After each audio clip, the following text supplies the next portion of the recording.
Ate, baka di na kayat bamla. Aman mamaya, ipilit tanong ko.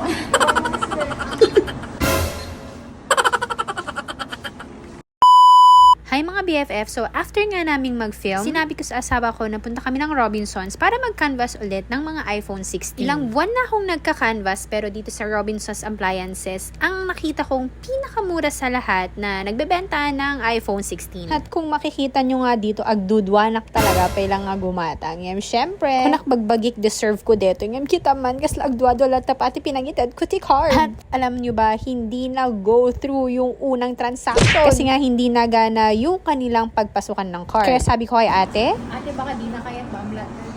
Aman mamaya, ipilit tanong ko. At ito na nga, second try ulit namin. Nagka-problema na naman mga V.